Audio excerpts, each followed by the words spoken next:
Ohio State Police patrolman, and on July 23rd, 2009, I was on patrol in Clark County. I was on my way to the Clark County OSP barracks to deliver paperwork on a case that was continued from Union County. While en route, everything flashed on my unit and my car stalled, but I was able to coast to a farmhouse on this county road I was traveling on. I coasted my unit into the driveway and saw an elderly gentleman walking out by the barn. He looked my way but continued into the barn. I tried to get my unit started, but it was completely dead. After trying to reach dispatch on the radio with no luck, I noticed a high-powered pole transmission line adjacent to the property. I knew my handheld was useless unless I got far enough away, so I opted to try to use the farmer's phone since I couldn't get a cell phone signal either. I walked out to the barn where the old man had entered and hollered hello. As I was opening what appeared to be the door to the milk parlor, looking in, I again hollered hello, a little louder than before. Not hearing anything, I turned to walk to the house to see if maybe I had missed him. But as I turned around, he was standing behind me, which, I'll admit, startled me a little. The man had no expression on his face when he asked if I was having car trouble, to which I replied, yes, and asked to borrow his phone. He pointed towards the house and told me we could walk there, or use the milk parlor if I wasn't going to be long because he was getting ready to milk and asked me if I wanted some water while I waited. I said yes and thanked him, and then proceeded to tell him that the parlor would suffice. I followed him into the barn and he walked out through the barn while I used his phone. I told dispatch where I was and to dispatch a wrecker, and was told they would have a wrecker out in under 60 minutes. As I hung the phone up, the farmer was coming out, wiping his hands on a grease rag where he said he was working on the pump motor for the milking machine. I told him what dispatch had said, to which he said, let him push my car to the road so they will find it. I told him if it wasn't in the way, they could grab it there, to which he replied, nay, they never look in the driveway, so we best push it to the road. He told me I could set my glass on the picnic table, then to get in and steer and he would push. Since it was on a downhill slope, he pushed it fairly easily. Once, on the edge of the road, I sat with my cruiser until the tow truck shows. The driver gets out of the truck and is looking up at the farm, all nervous, and says, we need to hurry and get out of here. I assured him all was okay. When we arrived at the barracks garage, everyone was standing around outside. Everyone acted concerned about my well-being, asked how my adventure went at the farm. I said it went fine. Well, did you talk to the old farmer? Everyone wanted to know. I said he didn't chat very much, and he helped me push my unit to the street. Everyone went and looked at the patrol car, now released from the wrecker.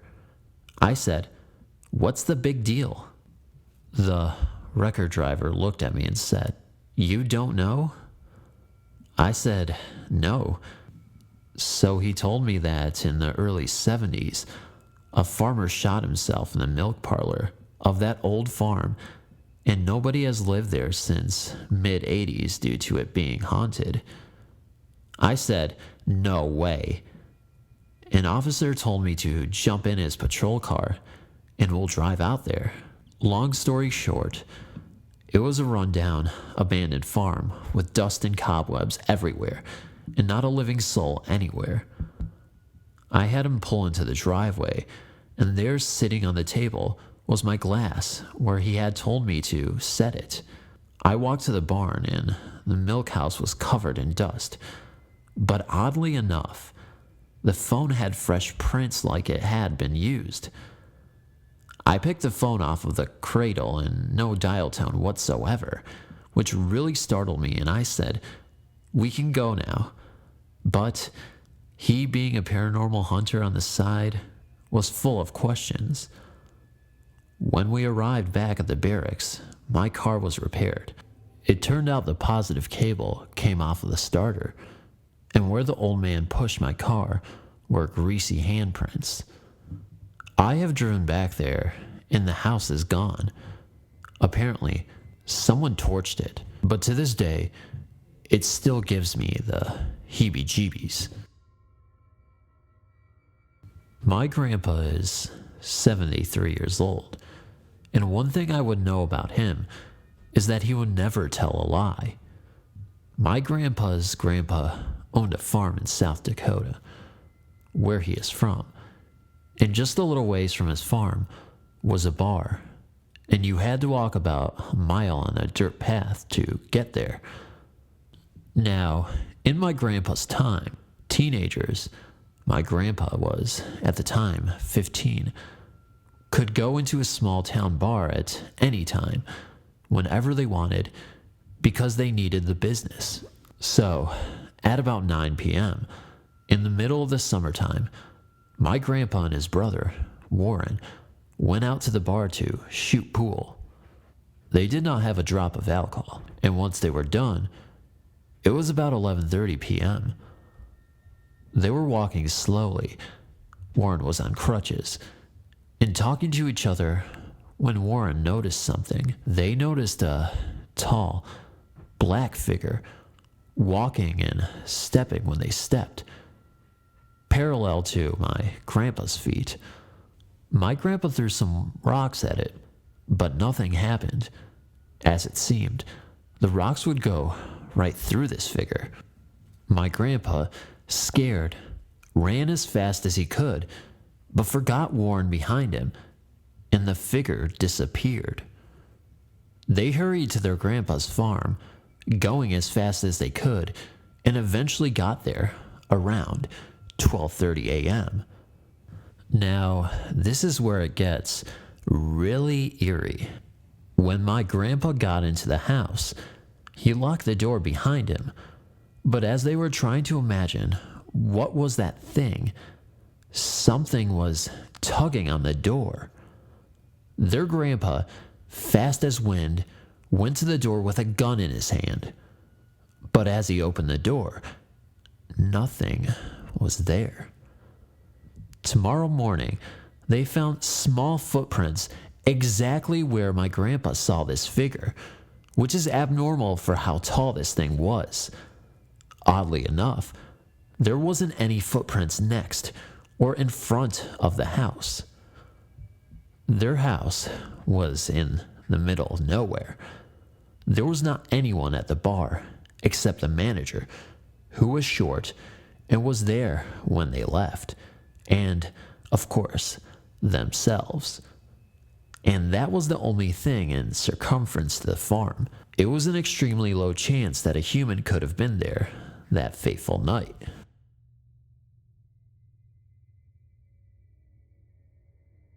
I have always been a skeptic when it comes to believing in ghosts, spirits, and the paranormal. Raised in a family of doctors and scientists, such ideas were never encouraged at our home. I'm currently living in Mumbai, working for a large corporate firm, and my parents live in Bangalore. Of course, this is all located in India, which I live. A couple of months back, I took a 2-week leave to visit my grandmother, who has not been well and lives in a village in a mud house. She just refuses to come to Bangalore to stay with my parents. The urban air stifles her completely. It was June and hot, the typical Indian summer. That particular night, it was a full moon and exceptionally quiet. 7 p.m., and the entire village was already tucked into their homes, with not a soul in the streets. My childhood friend, who lives in the same village, had come over to see me. We were talking about how the grass is always greener on the other side. She's married with a baby and me, a single career woman who lives alone in the big city. Somehow we fell into talking about spirits and ghosts. She narrated a legend of the ghost of two lovers having been taken place about 70 years ago. India was in the middle of turmoil, fighting for independence from the British. My grandmother's village, however, was, and still is, largely unaffected by changes happening outside its borders. Although cell phones and computers can be found now, thank God for that. The village is predominantly inhabited by people of a certain community. Only the fringes housed believers of other faiths. It so happened that, around the year of 1942, the rich headman's teenage daughter fell in love, madly and passionately, with a young farmer boy of another faith.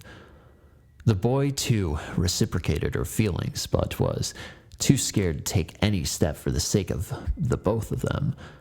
In India, interreligious marriage was, and frankly still is, taboo. Still, for the sake of their love, they decided to elope to the city and be together. Unlucky as it was, they were intercepted at the train station by the girl's brothers and brought back.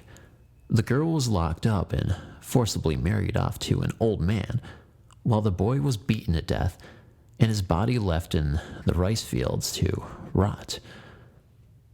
Having got the news of her lover's death, the girl hung herself in her bedroom and vowed to return every full moon with her beloved haunt the village.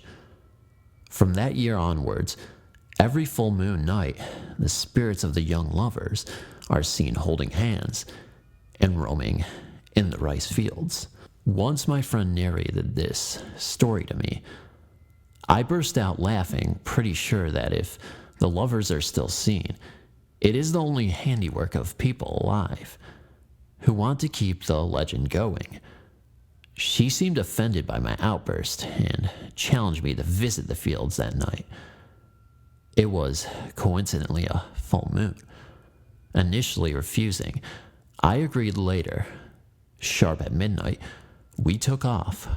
We had no lights. She insisted that it was for our own safety. As we left the village and walked towards the rice fields, I could feel a heavy air descend on me.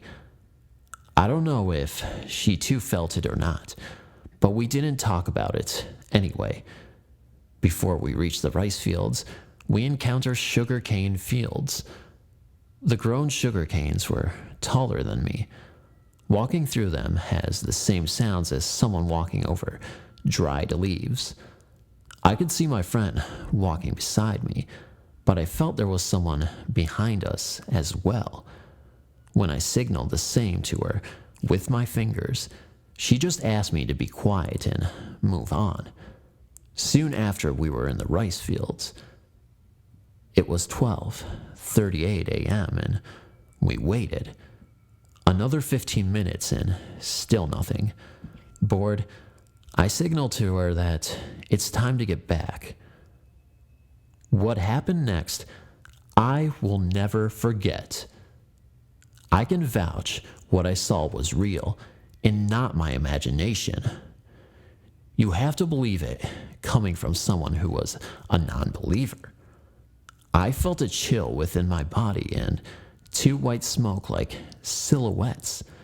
One, a girl, the other, a boy, holding hands, appeared in front of my eyes. It was like they were walking on their own way, and I happened to be walking in front of them, rather them following us. They walked on and through my body, hence the eerie chill, and moved ahead to the rice fields, very much in love. I was stunned into silence and was mesmerized to see the smoke silhouettes gliding around the fields. I knew what I saw was no human, who was just trying to keep the legend alive. My friend showed me her watch. It was 2:30 a.m. We walked back in silence. I left for the city the next afternoon, having mentioned nothing to my grandmother. But as I left the village, I could swear that I had a nasty feeling, as if I am leaving someone behind. It's been more than a year now, and believe it or not, I want to go back and see them again. Thanks for reading. I've lived in the same town all my life. It's small and in the middle of the countryside, south of England.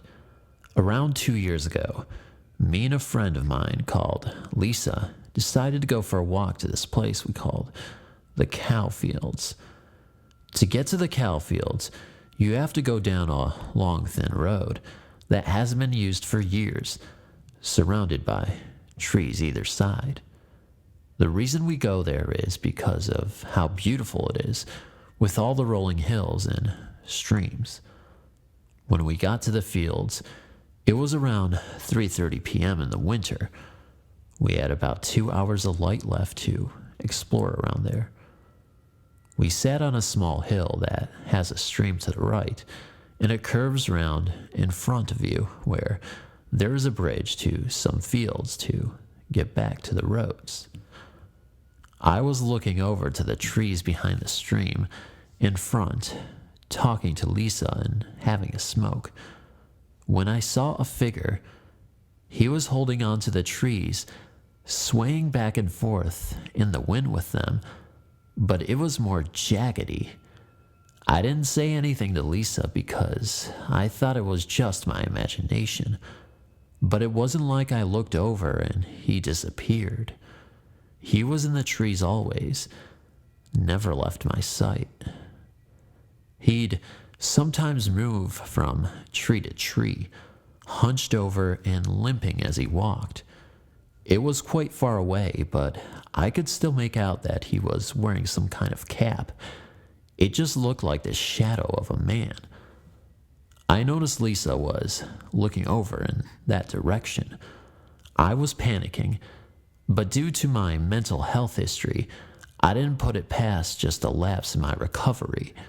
Lisa seemed to quiet down and started staring over in that direction. That's when I suggested we left.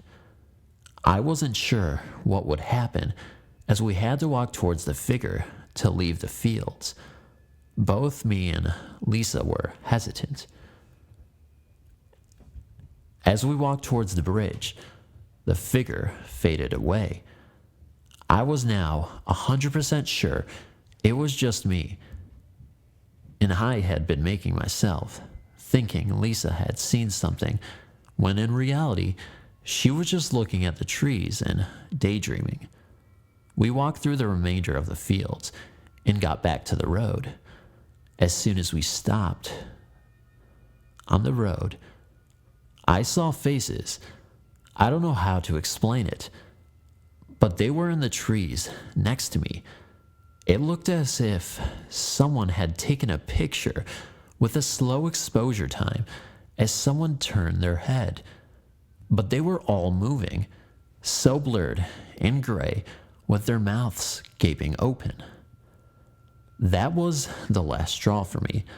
I turned to Lisa, who was frantically looking side to side. I couldn't not say anything. I remember just thinking and talking so fast, like it burst out of me. I said, "Are you seeing this?" Without saying anything, she started sprinting down the road. I followed.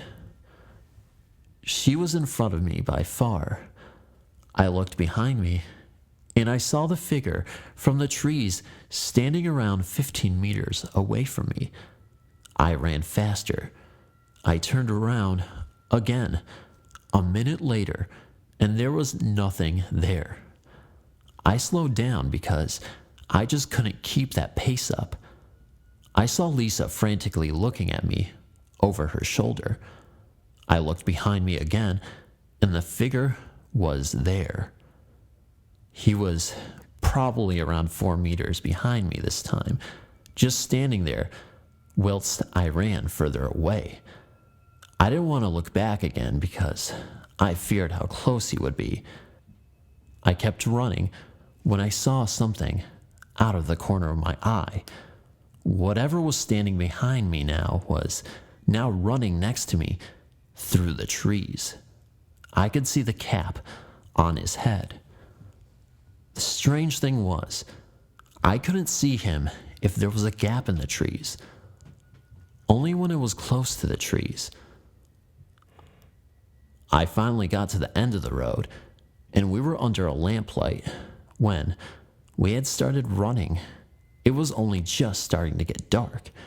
Within about 3 minutes, it was almost pitch black. Before I had a chance to tell Lisa what I had just seen, she was crying hysterically, saying, "It was right behind you. He was standing right behind you." She also started talking about the faces and the man in the hat. I don't know what we saw, but I have never gone back to those fields.